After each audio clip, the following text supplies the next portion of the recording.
Here's my warning to Paulo Cruzada, Gina Sedjo, Paulo Cruzada, Gina Sedjo, Jima Casandil, uh, Teacher May Tiburcio, all of you.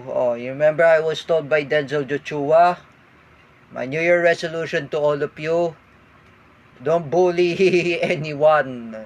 And stop promoting terrorism. That's all. You remember I was told by Jerick Silva, just like I said before, Paulo Cruzada, here's the warning to you.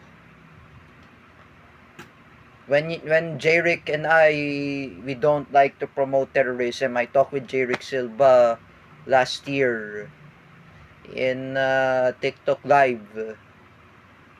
You know the JYC channel? We just talk each other in TikTok Live. Remember, Paulo Cruzada, my warning to you. I know your parents are being scolded, are being scolded at you. They prohibited you to use Facebook.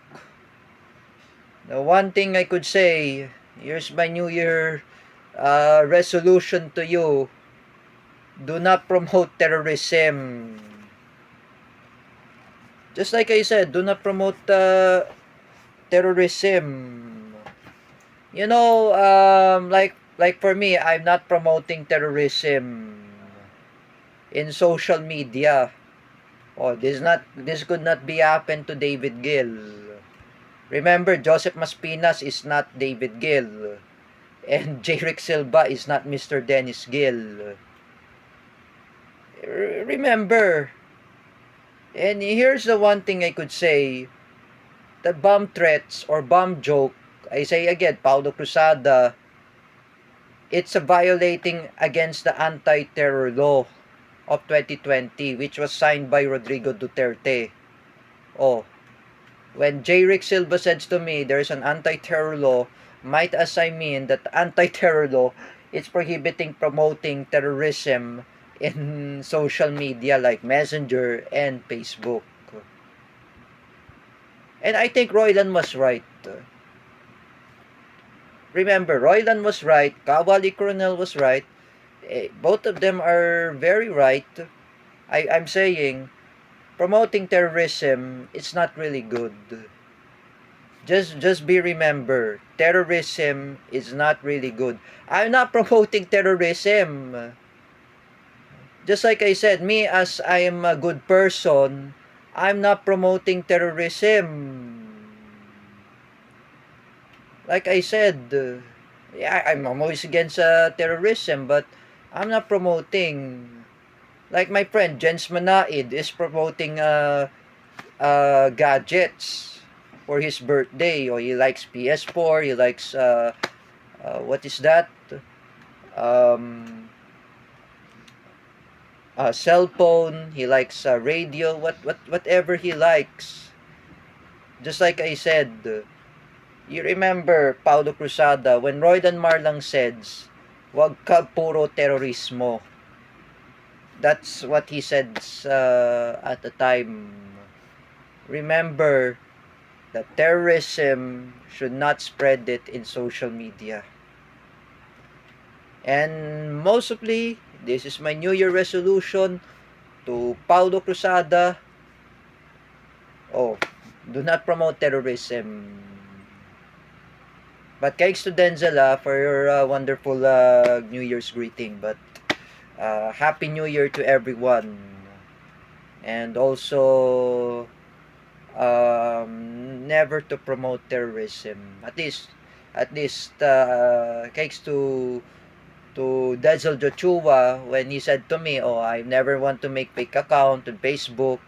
I never want to imitate Sangkay Janjan. I never want to imitate because, you know, the time, I really want to tell the story that it will never happen to Teacher Gio Malana. It will never be happen to Teacher Vincent Ramos. But I told to Denzel Joshua, it's a long story. When I started become a bully, it's social media like in Facebook and Messenger.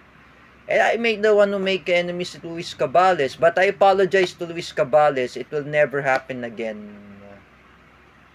For me, I will never make fake account again in Facebook or something. It will never be happen. As I concern, but usually it will never be happen again. I should be responsible in social media. I should be really responsible. Last 2019, I cursed Prince Gun with the PI word. But I apologize to Prince Gun sincerely.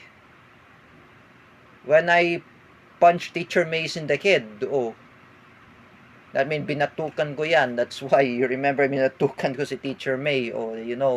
I punched her in her head. Because I criticized her. Remember, here's the one thing to you, Teacher May Tiburcio, Remember, do not bash Joseph Maspinas. Joseph Maspinas was very depressed. He was affected from cyberbullying.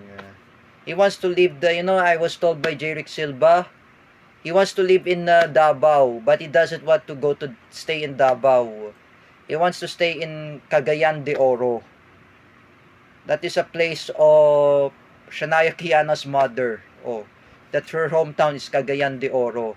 It's far from Cotabato, from Sir Paulo Cuba. Remember, Teacher May Tiburcio, if everyone are anti-Marcos, respect their own privacy of the people. Respect their own freedom of expression. Don't be such like Kuya Kopio, Sangkay Janjan. They have their own opinion. For me, I'm a pro Duterte. I'm an anti-Marcos. I have my own opinion. I have my own freedom of expression. Like you, Teacher May Tiburcio. When you bully someone, you have to stop.